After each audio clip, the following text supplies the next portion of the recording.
Você está assistindo Teoria de Tudo. O rádio põe no ar uma conversa incerta. Eu leio pelos muros uma coisa concreta. Do outro lado da rua. Olá, estamos de volta com Teoria de Tudo nesta manhã de terça-feira, edição de número 482, com apoio de Unicesumar, Top Down Informática, Revista Acontece Sul, TV Caxias, Canal 14 da NET e também, é claro, Ana Pregardier, Mentoria, meu primeiro livro. Que legal, não é? Todo dia nós falamos porque é importante. E baseados nesta ideia de divulgar cultura, de divulgar informação, de divulgar conhecimento, nós criamos aqui o Sarau Digital, isso mesmo. O Sarau Digital tem o objetivo de falar sobre arte, sobre criatividade, sobre escrita, a arte de escrever. Eu estou estudando, aliás, o estoicismo. Achei vídeos maravilhosos no YouTube e uma das dicas dos estoicos é justamente escrever seus pensamentos, né? Publicar melhor ainda, porque aí você divide com alguém as suas reflexões, auxilia as pessoas, melhora o teu autoconhecimento. Marcos Aurelius foi o imperador estoico, filósofo, considerado, né, o quinto dos bons imperadores da era romana, do Império Romano, e ele também deixava essa dica, tanto que deixou, né, as suas reflexões, Meditações, é o livro de Marcos Aurelius. O estoicismo, vale a pena você estudar o estoicismo, porque ele tem dicas maravilhosas para o seu dia a dia, para a sua disciplina, para as suas conquistas, enfim. Nós vamos, no Sarau Digital de hoje, conversar com a Ana Pregardier, escritora, mentora de novos escritores, imortal acadêmica, cadeira número 8 da Academia de Letras, Artes e Cultura do Brasil, para tratar dos poemas para a vida, não é? Você que está conosco certamente tem seus poemas, seus poemitos, e eu vou trazer aqui ela para trazer também mais cultura para nós. Bom dia, Ana, tudo bem? Bom dia, Miguel. Bom dia, boa tarde, boa noite, pessoal. É um prazer estar aqui com vocês. Ainda mais para falar sobre poemas, né? Sobre esses nossos escritos tão íntimos. Muito obrigada por estar aqui, Miguel. Que legal. Ontem eu citei no programa de ontem, né, os livros da mentoria que estão aqui em cima na estante, e um dos teus poemas, de livros de poemas. Tu é conhecida como escritora, né, em várias vertentes, também educadora financeira, mas tem poemas também, não é, Ana? Que legal. Fala um pouco do livro. Bom, depois de 32 livros de educação financeira, veio esse meu livro de poemas, que é esse aqui, né? Os meus escritos. Exatamente. Meus escritos têm poemas, Miguel. O mais antigo deles, que está nesse livro, ele é de 1999, né? Uhum. Eu tenho alguns versinhos que eu escrevi em 89, quando eu tinha 8 anos de idade, mas esses não estão no livro. Mas nesse livro aqui tem diversos poemas que eu escrevi ao longo da vida. E foi muito difícil para mim, mesmo já tendo escrito tantos livros, mais de 30 livros, o passo da escolha de publicar um livro de poemas foi um passo bem... que eu tive muita insegurança para publicar. Por quê? Porque quando a gente escreve os nossos poemas ou os nossos escritos, né? Tanto que eu chamo o meu livro de meus escritos, porque quando a gente escreve para nós mesmos, é uma forma de uma conversa com a gente, um autorreconhecimento, um autoconhecimento, uma evidência, trazer à evidência aquilo que nós pensamos. E isso é muito íntimo, a gente se sente exposto quando a gente escreve e alguém lê. Só que é muito interessante, quando a gente cria e publica um livro, as outras pessoas que leem esses nossos poemas ou os nossos escritos, elas se reconhecem. Elas não estão lendo o nosso livro para nos julgar ou tentar entender o que a Ana queria dizer naquele poema ou o que estava acontecendo na vida dela. Não. O nosso medo quando a gente escreve é esse, né? Todo mundo vai saber tudo que eu penso, tudo que está acontecendo comigo, tudo que eu já senti, ou sobre o que se refere, mas não. As pessoas, quando leem, elas se enxergam e se espelham naquele texto para rever a sua realidade. Por isso, também, o tema desse nosso sarau digital de hoje, né? Poemas para a vida, escrever e ser. Porque a gente, quando escreve, nós nos reconhecemos como nós somos. E ao nos reconhecermos como nós somos, nós damos também a oportunidade de outras pessoas lerem esse texto e se espelharem, se reconhecerem nas suas experiências, nas suas alegrias, nas suas dores, nos seus sonhos, através de um texto que nós escrevemos. Então, foi muito desafiador. Eu levei uns 4 anos, Miguel, na expectativa de lançar o meu livro de poemas. Tipo, esse ano vai sair. Uhum. E eu não... Demorei para... Embora eu já tinha os poemas escritos há muito tempo, né? Mas eu demorei a tomar a decisão. Sim, e é um fortalecimento da personalidade sempre, né? Eu acredito. Porque a partir do momento que se dedica o autor, e aí eu já disse aqui nas nossas conversas outras vezes, né? Eu falo por mim, é claro, os grandes avatares da nossa história não escreveram. Então, Jesus, não é? Buda, próprio Sócrates, outros tantos, não é? Que deixaram uma marca além, bem além. Nós somos pessoas que temos aí um desenvolvimento intelectual esforçado, e compartilhar isso com as pessoas também traz um feedback, um retorno, né, do crescimento pessoal bem interessante, né, Ana? Sim, sim. Inclusive, uma das coisas que é bem importante a gente trazer é o seguinte: esses grandes avatares que a gente teve, esse Jesus Cristo, Buda, Sócrates, eles não escreveram, mas veja que interessante, nós temos tantas informações, conhecimentos, ensinamentos que eles deixaram, porque outras pessoas escreveram o que eles disseram. Então, às vezes, eu já ouvi isso até de escritores que participaram da mentoria, né? Mas quem sou eu na fila do pão para escrever o que eu estou pensando?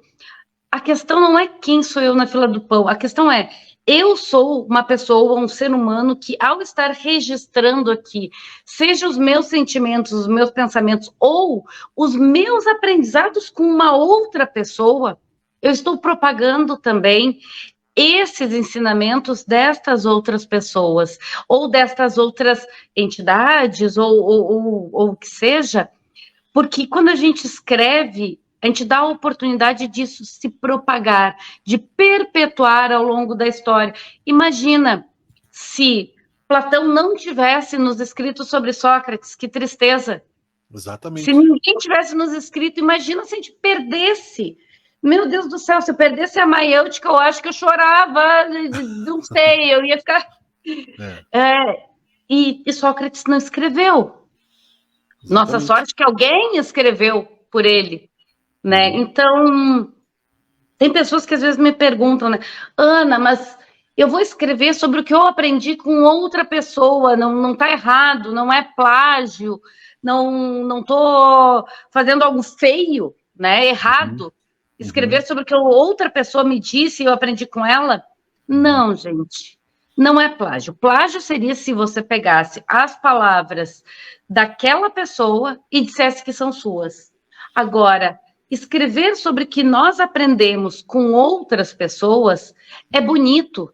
Escrever sobre o que a gente aprendeu, o que nós escutamos e aprendemos e tiramos de aprendizado, de ensinamento daquelas palestras, cursos ou livros que a gente leu, isso é bonito. Isso propaga e traz aquela informação com uma outra visão, com um outro sabor, que às vezes vai ser mais palatável para algumas pessoas. Nem todo mundo vai ler, por exemplo, a Odisseia, mas de repente vai ler um livro aqui que nem o hashtag Eu Escolho, que é um livro-jogo que fala sobre a Odisseia.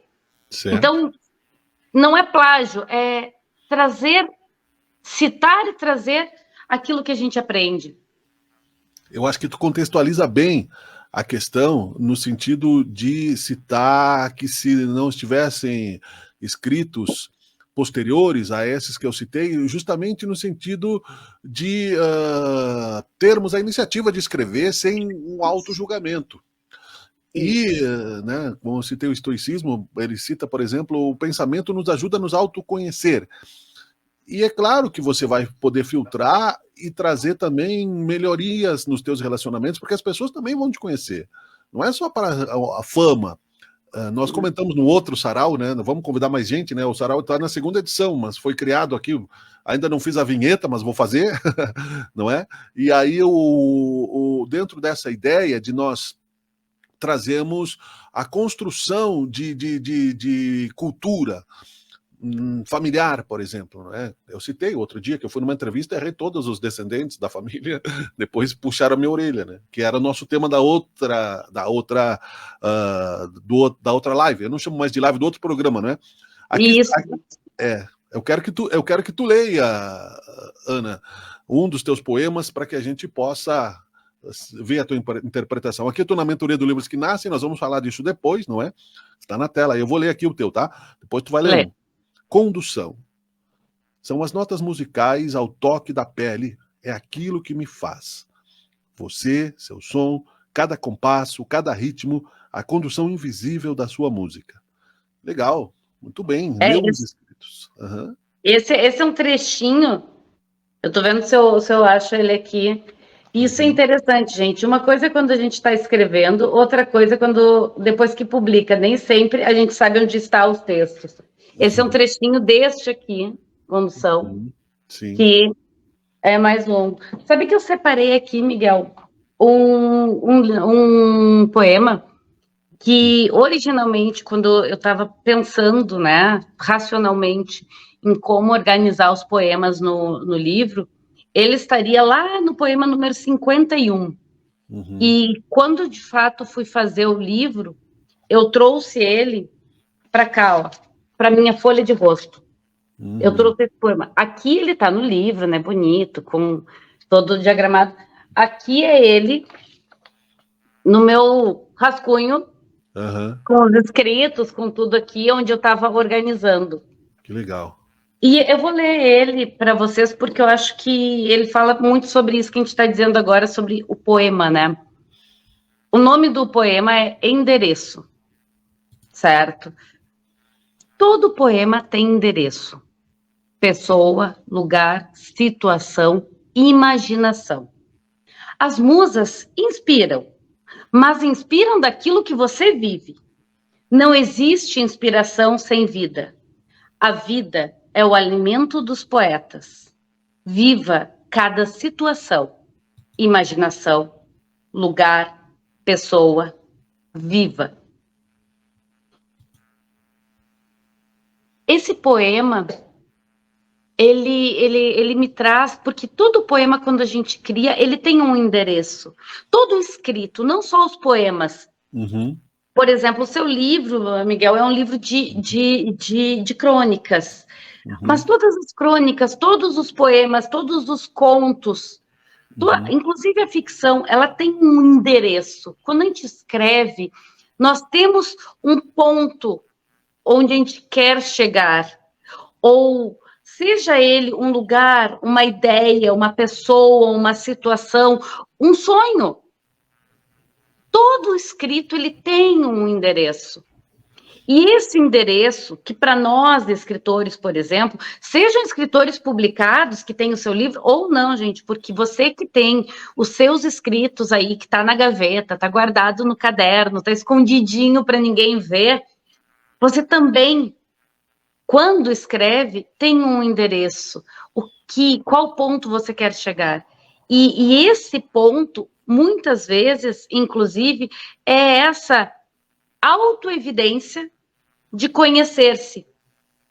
Quantas vezes eu já escrevi falando na minha escrita, ali, né, escrevendo, falando na minha escrita, estou escrevendo porque eu não sei o que é que eu vou fazer. Eu estou com essa situação assim, como se eu tivesse fazendo realmente uma terapia, digamos assim. Porque é um auto-evidenciar, né? A gente evidencia aquilo que pensa na escrita, formaliza. Porque às vezes só no pensamento aquilo se perde no caos. A gente entra num caos, num looping de pensamentos e não chega a soluções. Quando a gente escreve, formaliza e organiza esses pensamentos. Por isso que eu trouxe esse poema. Todo poema tem endereço, todo escrito tem um endereço, né? Legal. Agora eu fiquei curioso, mas agora todos que quiserem saber o endereço vão ter que descriptografar as mensagens poéticas da Ana Pregardier, né? Quem quiser comprar o livro também pode, né? Tá na Amazon também, tá contigo. E sabe o que é legal, Miguel? Porque assim, ó, quando eu escrevi, o poema tem um endereço específico. Mas quando a pessoa lê, a pessoa também dá um endereço àquele poema. Exatamente. Quando a pessoa lê aquele poema, lê aquele trecho, ela endereça aquele poema, aquele escrito, a algo da sua vida. É como se fosse um espelho. Então, o endereço que eu dou, que eu tenho quando eu escrevo, não é o mesmo de quem lê. Porque quem lê dá o seu endereço ao poema. Por isso que aquele medo que a gente tem, aquela insegurança, aquela angústia de vou me expor. O que vão pensar de mim? Quando lê meus poemas, vão saber tudo que eu estou sentindo, que eu estou pensando. Isso não acontece, porque a pessoa dá o seu endereço à escrita que você fez. Perfeito. Vamos encerrar aqui o Sarau Digital com um poema. Eu vou ler, depois a gente conversa. Tá. De repente, tudo vai ficando tão simples que assusta. A gente vai perdendo as necessidades, vai reduzindo a bagagem. As opiniões dos outros são realmente dos outros. E mesmo que sejam sobre nós, não tem importância. Vamos abrindo mão das certezas, pois já não temos certeza de nada. E isso não faz a menor falta. Paramos de julgar, pois já não existe certo ou errado, e sim a vida que cada um escolheu experimentar. Por fim, entendemos que tudo o que importa é ter paz e sossego, é viver sem medo, é fazer o que alegra o coração naquele momento. E só. Mário Quintana, 1906-1994, poeta gaúcho, né, conhecido. E se ele não tivesse escrito, Ana, como seria? Nossa, nem fala, se ele não tivesse escrito. Mário Quintana nos deixa tantos poemas escritos. Isso é interessante, pessoal. Só para a gente ir finalizando aqui.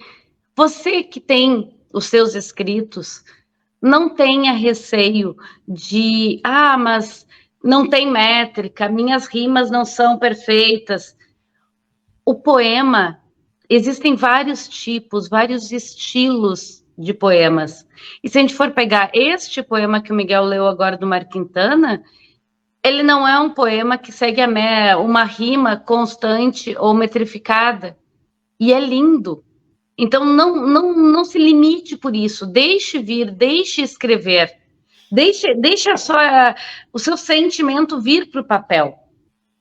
E, claro, se em algum momento quiser publicar, quiser trazer à vida, ao mundo, esses seus pensamentos, lembre que Meditações, de Marco Aurélio, não estaria aí se ele não tivesse... E por que nos é tão importante esses escritos dele, que não é, por exemplo, um tratado sobre guerra, não é a arte da guerra, um tratado sobre como fazer guerra, não é, mas esses escritos dele nos dão a percepção do que ele pensava, o que ele sentia, como ele vivia, e com isso nós damos o nosso endereço, que nos serve. Perfeito. Sarau Digital com a Ana Pregardier. Muito obrigado, até a próxima. Muito obrigada, gente. Quem quiser aqui o livro Meus Escritos, meu livro de poemas, ele está disponível na Amazon para venda, tanto em meio físico, né, na Amazon, quanto em meio digital, como e-book. E, claro, se quiserem, deixem aqui num comentário. Ana, eu quero o livro, a gente manda uma mensagem para vocês. E daí eu envio o livro autografado, caso vocês queiram. Legal. Certo? Obrigada, Miguel. O meu já está autografado, eu já tenho, tá lá. Valeu, obrigado, tchau, tchau. É o Sarau Digital, o outro no Teoria de Tudo, nós já voltamos, fique aí. Você está assistindo Teoria de Tudo.